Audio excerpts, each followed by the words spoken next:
Hello बच्चों, कैसे हो आप लोग। स्वागत है आप लोगों का हमारे यूट्यूब चैनल कॉन्सेप्ट सिग्मा में। हम पढ़ रहे हैं 11th क्लास की इकोनॉमिक्स। 11th क्लास की इकोनॉमिक्स में जो चैप्टर पढ़ाया जा रहा है वो theory of demand. Theory of demand मतलब मांग का सिद्धांत। मांग का सिद्धांत का एक वीडियो आपको पहले मिल चुका है और आज जो है वो दूसरा वीडियो शूट हो रहा है। और इसमें जो हम आज पढ़ेंगे वो पढ़ेंगे डिमांड फंक्शंस के बारे में कि डिमांड फंक्शन किसे कहते हैं और कितने प्रकार के डिमांड फंक्शन होंगे ये पढ़ाया जाएगा। उसके बाद फिर आपको ये पढ़ाया जाएगा कि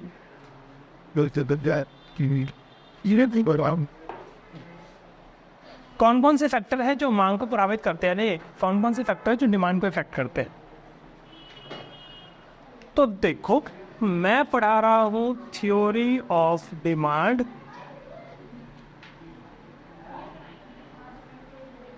और इसके अंदर टॉपिक है डिमांड फंक्शन।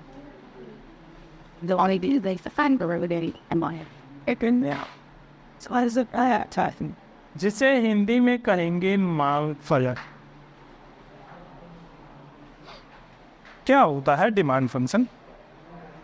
सॉरी, पहले हम ये समझते हैं। तो डिमांड फंक्शन मतलब मांग फलन का मतलब समझिए कि किसी भी वस्तु की जो डिमांड है, किसी वस्तु की जो मांग है, वो बहुत सारी चीज़ों से प्रभावित होती है। बहुत सारे फैक्टर्स ऐसे हैं जो कौन सी चीज़ कितनी खरीदी जाएगी, कितना उपभोग किया जाएगा, ये डिपेंड करता है कुछ फैक्टर्स पे। जैसे फिलहाल इस टाइम टमाटर महंगे है ना, तो टमाटर जो है महंगे हैं तो टमाटर ज़्यादा खरीदा जाएगा या कम खरीदा जाएगा, ये उसकी कीमत पर डिपेंड करता है। और साथ में बहुत सारी ऐसी चीज़ें भी हैं जो कीमत के अलावा और फैक्टर से भी इफेक्ट होती। ठीक है, जैसे चाय पी रहे हैं आप, चाय का जो क्वांटिटी है, चाय की जो डिमांड है वो कॉफ़ी के प्राइस से इफेक्ट होती है। ठीक है, आप कार खरीदने जाए तो कार की जो डिमांड है वो पेट्रोल के प्राइस से इफेक्ट होती है। ठीक है, उसके बाद यदि लोगों की इनकम कम हो जाए, जैसे कोविड में हुआ था, फैक्ट्रियां बंद हो गई थी, लोगों की कमाई कम हो गई थी, ना के बराबर हो गई थी, कई लोगों की तो बिल्कुल ख़त्म हो गई थी। तो क्या ऐसे स्थिति में वो सेम लेवल ऑफ डिमांड रख पाएंगे? क्या वो उतनी ही मांग कर पाएंगे जितना वो नॉर्मल इनकम में करते थे? नहीं। तो यानी इनकम भी इफेक्ट करता है किसी भी चीज़ की डिमांड। तो ज़्यादा इनकम पे ज़्यादा डिमांड होगा और कम इनकम पे कम डिमांड। इसके बाद लोगों का कुछ टेस्ट होता है, प्रेफरेंसेस होते हैं, फैशन होता है, उसके बाद जलवायु होता है, मौसम होता है, इन सब चीज़ों से भी डिमांड प्रभावित होती है। जैसे आज के टाइम पे जीन्स की जितनी डिमांड है उतनी डिमांड धोती की और कुर्ता पजामा की तो नहीं है। ठीक है, रीज़न क्या है? क्योंकि फैशन है इस टाइम जीन्स पहनना और जो वेस्टर्न कपड़े हैं वो पहनना, धोती कुर्ता पजामा ये सब नहीं पहनना। तो फैशन वाइज भी डिमांड चेंज होता है। आने वाले समय में और फैशन बदलेगा तो उससे भी डिमांड जो है बदल जाएगी। उसके बाद एक्सपेक्टेशंस। एक्सपेक्टेशंस का मतलब होता है अवेलेबिलिटी इन फ्यूचर। जब लोगों को ऐसा महसूस होने लगेगा कि आने वाले समय में ये चीज़ अवेलेबल नहीं होगी या ये वस्तु अवेलेबल नहीं होगी मार्केट में, तो लोग उस वस्तु की डिमांड अभी से करने लग जाएंगे, उसे अभी से खरीदने लग जाएंगे, उसकी डिमांड अभी बढ़ जाएगी। क्यों बढ़ जाएगी? क्योंकि फ्यूचर में अवेलेबिलिटी कम नज़र आ रही है, भविष्य में उपलब्धता कम नज़र आ रही है। यदि भविष्य में उपलब्धता कम नज़र आएगी तो उसकी डिमांड अभी बढ़ जाएगी। ठीक है, उसके बाद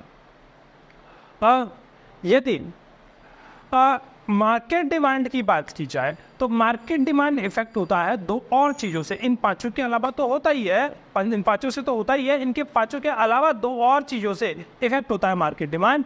वो है इनकम डिस्ट्रीब्यूशन और पॉपुलेशन।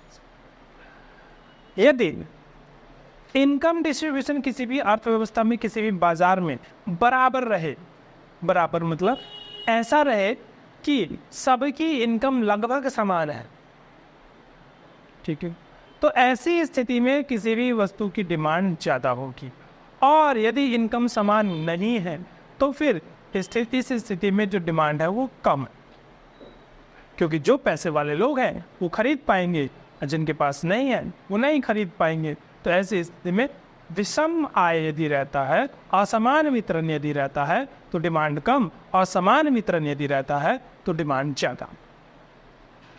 इसके बाद यदि हम आगे बढ़े तो पॉपुलेशन भी किसी भी बाजार का इफेक्ट करता है कि किसी वस्तु की डिमांड क्या होगी।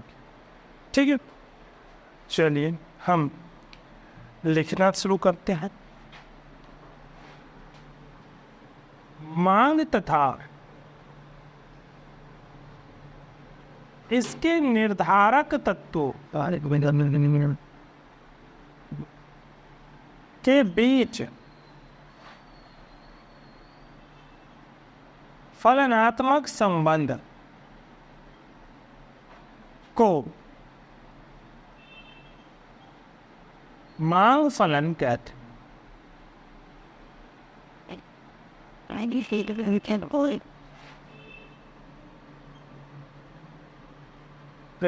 फंक्शनल रिलेशनशिप बिटवीन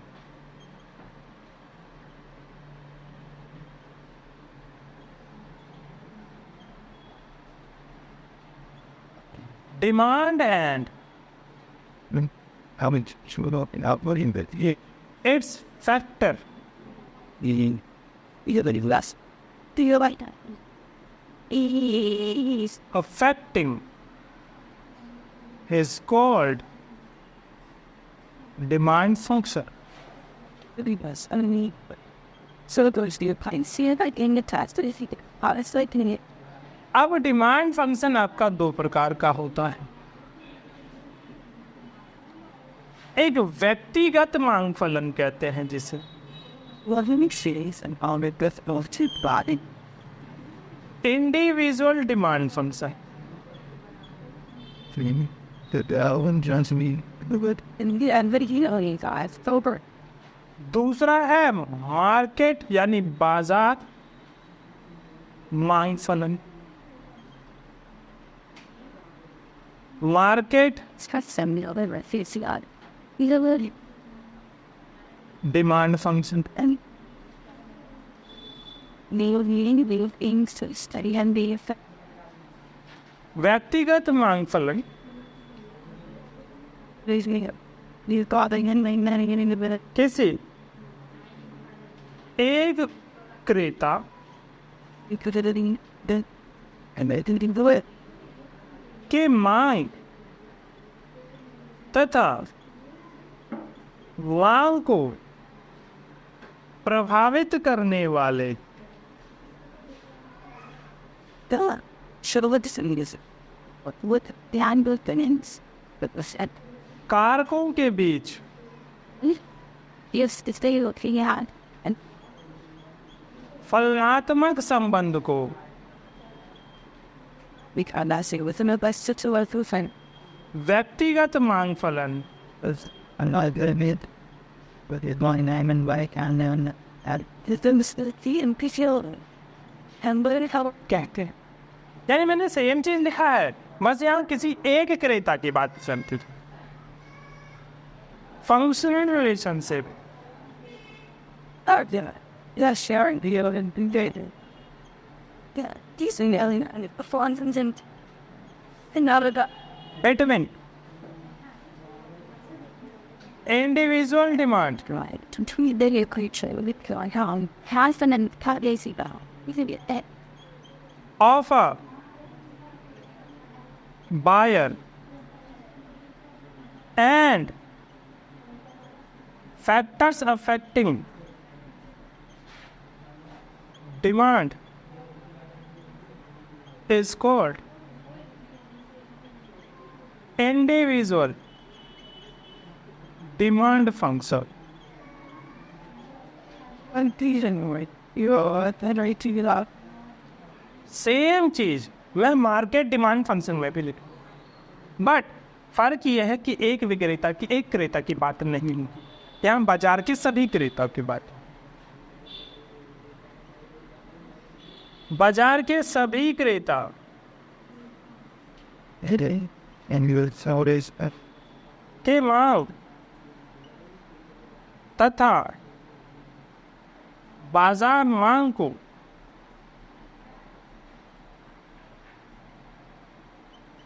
प्रभावित करने वाले would be कारकों के बीच and not the big than that and the फलनात्मक संबंध को it would end to liquor With got this, but it was with time. The बाजार मांग फलन कहते हैं। COD during deep turning the ocean the ritual of the they really both really needed really functional relationship sun landing stand within the touch out everything in world is 10 between market demand and factors affecting market demand is called market demand function. the quality need evil that exactly on yeah that तो मैंने आपको बताया कि individual demand function क्या है और market demand function क्या है। तो मैंने डेफिनेशन बताई, अब मैं बताता हूँ कि है क्या, मतलब क्या है मेरा, इससे तात्पर्य क्या है। सुनिए, देखिए भाई साहब, डिमांड किसी भी वस्तु की डिपेंड करती है कुछ चीज़ों पे। वो कुछ चीज़ें क्या है, उसकी अपनी कीमत, price of x, price of related goods, price of R, income, taste, expectation। ठीक है, ये वो 5 चीजें हैं जिनमें बदलाव हुआ तो डिमांड बदल जाएगा। ठीक है, मार्केट डिमांड फंक्शन भी ऐसा ही, बट मार्केट डिमांड फंक्शन में 2 चीजें इसके अलावा एक्स्ट्रा बढ़ जाएगी। Price of X, price of related goods, income, taste, expectation, income distribution and population. ठीक है, ये वो 5 फैक्टर है जो व्यक्तिगत मांग फलन को प्रभावित, मतलब व्यक्तिगत मांग को प्रभावित करती है, और ये वो 5 फंक्शन है जो बाजार मांग को प्रभावित। ठीक है, तो मैंने जो यहाँ लिखा है इसके मैं डिटेल लिख देता हूँ। Price of good,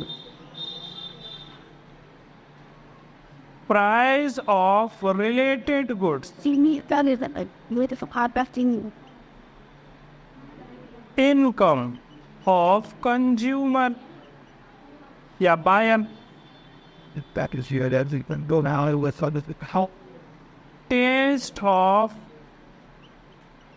test and preferences, preference of buyer, expectations यानी आशंसाएं। ठीक है, and you they रिलीजन, ये तो 5 वही है, यही वाले 2 हैं, वो है इनकम डिस्ट्रीब्यूशन और पॉपुलेशन। ठीक है, अब मैं रफली आपको थोड़ा सा बता देता हूँ कि ये किस प्रकार से प्रभावित करते हैं।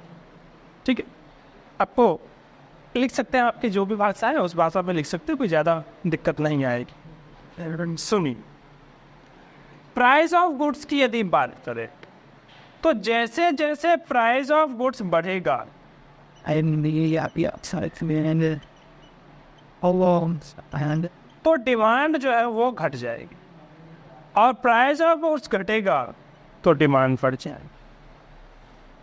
ठीक है, रिलेटेड गुड्स 2 होते हैं, दो प्रकार के रिलेटेड गुड्स हैं हमारे पास।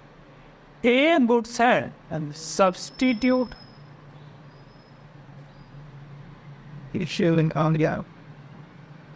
और दूसरा गुड्स यही वाला चाहिए, यहाँ लिखवा रहा हूँ। एक गुड्स है मेरे पास कॉम्प्लीमेंट्री गुड्स। ध्यान दीजिए भाई साहब, आवाज बिल्कुल नहीं, मुर्गा बना दिए जाओगे वरना, ठीक है? इधर ध्यान दे, बहुत शैतानी कर रहा है तुम, ध्यान दो इधर। कॉम्प्लीमेंट्री गुड्स कितने प्रकार के हैं? मतलब कॉम्प्लीमेंट्री गुड्स वो सारे गुड्स कॉम्प्लीमेंट्री गुड्स है जो साथ में जुड़ के काम आते हैं, जो एक दूसरे को कंप्लीट करते हैं, विच कंप्लीट्स ईच अदर, तो वो कॉम्प्लीमेंट्री गुड्स हैं। यानी those goods which completes each other, जो एक दूसरे को पूरा करते हैं, उनको कॉम्प्लीमेंट्री गुड्स कहते हैं। हिंदी में इनको पूरक वस्तुएं कहते हैं, पूरक वस्तु, ठीक है? तो वे वस्तुएं जो एक दूसरे को पूरा करते हैं उन्हें पूरक वस्तुएं कहते हैं। ये वस्तुएं कभी भी अकेला यूज नहीं होता है जनरल सेंस में, बट ये मिल के यूज होते हैं किसी दूसरी चीज के साथ। जैसे पेन और इंक, जैसे कार और पेट्रोल, ठीक है? पेट्रोल का मतलब कुछ भी हो सकता है। मैं कार के साथ फ्यूल, पेट्रोल की जगह फ्यूल लगा ले, ज्यादा बेटर, ज्यादा बढ़िया रहे, है ना? कार और फ्यूल, ठीक है? क्यों? क्योंकि पेट्रोल तो एक चीज है, फ्यूल तो सारे आ जाते हैं ना काउंट इसलिए। कुछ ऐसे वस्तुएं होती है विच कैन बी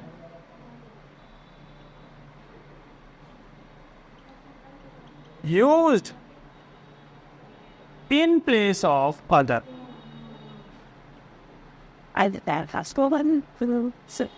ऐसी वस्तुएं जो एक के स्थान पर दूसरे का इस्तेमाल किया जा सकता है वो कहलाता है सब्स्टिट्यूट। हिंदी में कहा जाए तो यह प्रतिस्थापन वस्तुएं, प्रतिस्थापन वस्तुएं, स्थानापन्न वस्तुएं भी कह सकते हैं इनको, या फिर प्रतिस्थापन वस्तुएं भी कहते हैं। कौन सी वस्तुएं होती हैं प्रतिस्थापन वस्तुएं? जैसे चाय और कॉफी, ठीक है? पेन और पेंसिल, ऐसी वस्तुएं जिनके स्थान पे दूसरी वस्तु इस्तेमाल की जा सकती है, एक की जगह पे दूसरा, तो उनको कहते हैं सब्स्टिट्यूट गुड्स। कॉम्प्लीमेंट्री वो जो एक दोनों साथ मिलके करते हैं, ठीक है? तो ये जैसे अब मैं बताता हूँ कि इनके बीच रिलेशनशिप कैसा है। यदि प्राइस की बात करें, टी की, चाय की कीमत और क्वांटिटी कॉफ़ी की, कीमत चाय की और क्वांटिटी कॉफ़ी की, चाय की कीमत क्वांटिटी कॉफ़ी को प्रभावित करेगी। यदि चाय की कीमत बढ़ जाएगी तो क्वांटिटी कॉफ़ी की बढ़ जाएगी, ठीक है? चाय महंगी हो जाने पे लोग चाय नहीं पिएंगे, किसकी क्वांटिटी ज़्यादा बढ़ जाएगी? कॉफ़ी की। और यदि चाय की कीमत कम हो जाए तो लोग कॉफ़ी कम पिएंगे, चाय वापस ज़्यादा पिए। यदि बात करें हम कॉम्प्लीमेंट्री गुड्स की, तो बात करते हैं पेट्रोल की यानी फ्यूल का प्राइस और क्वांटिटी कार का। तो फ्यूल का प्राइस यानी पेट्रोल का प्राइस यदि बढ़ जाए तो कारें कम खरीदी जाएंगी, यानी कि कार की क्वांटिटी गिर जाएगी, डिमांड गिर जाएगा। पर यदि पेट्रोल की कीमत कम हो जाए तो ज़्यादा से ज़्यादा कार, व्हीकल्स वगैरह खरीदी जाने लगी। तो ऐसे संबंध होता है कॉम्प्लीमेंट्री गुड्स का और ऐसे संबंध होता है सब्स्टिट्यूट गुड्स। आगे बढ़ते हैं हम इनकम की तरफ। इनकम किस प्रकार से प्रभावित करता है मांग को? तो इनकम, उपभोक्ता की इनकम और क्वांटिटी। यदि इनकम बढ़ जाए तो क्वांटिटी कम, सॉरी क्वांटिटी ज़्यादा खरीदेंगे ना, और इनकम घट जाए तो क्वांटिटी कम। भाई कमाई कम खरीदेंगे, कमाई ज़्यादा खरीदेंगे। तो इसलिए यदि कम कमाई होती है तो डिमांड कम हो जाती है, ज़्यादा कमाई होती है तो डिमांड बढ़ जाती है। ठीक है।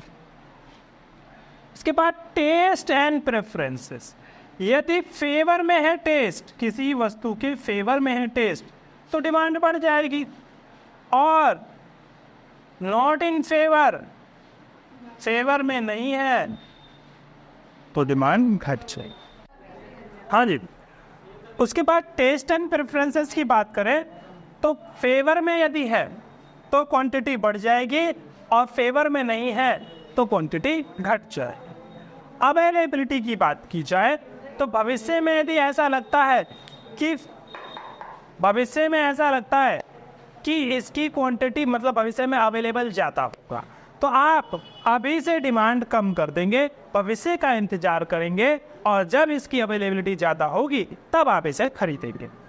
उसके बाद आगे बढ़ते हैं। यदि आपको लगता है कि भविष्य में अवेलेबिलिटी कम है, जो चीज़ कल नहीं मिलेगी या परसों नहीं मिलेगा, तो ऐसी वस्तुओं को जिनकी अवेलेबिलिटी भविष्य में कम होगी, उनकी डिमांड जो है वो अभी बढ़ जाएगी, यानी क्वांटिटी अभी से खरीदना स्टार्ट कर दिया जाएगा।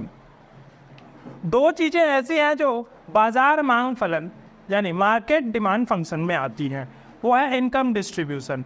इनकम डिस्ट्रीब्यूशन यदि इवन है तो डिमांड ज़्यादा होगी, इनकम डिस्ट्रीब्यूशन यदि ऑड है तो डिमांड कम होगी।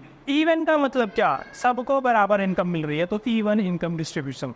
और ऑड डिस्ट्रीब्यूशन का मतलब है कि जब सबकी कमाई बराबर नहीं है, जैसे सबकी कमाई बराबर नहीं है तो हर कोई खरीद नहीं पाएगा, जब हर कोई खरीद नहीं पाएगा तो डिमांड जो है वो कम रहेगी।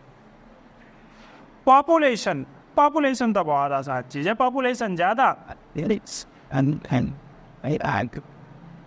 डिमांड भी ज़्यादा, पॉपुलेशन कम, डिमांड भी कम।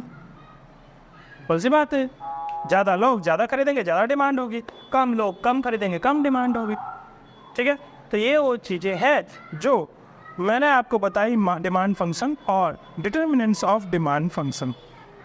डिमांड तो उम्मीद है जितनी बातें आपको बताई गई है वो सारी बातें आपको समझ में आई होगी। तो वीडियो देखिए, लाइक कीजिए, शेयर कीजिए और चैनल को सब्सक्राइब कीजिए। धन्यवाद।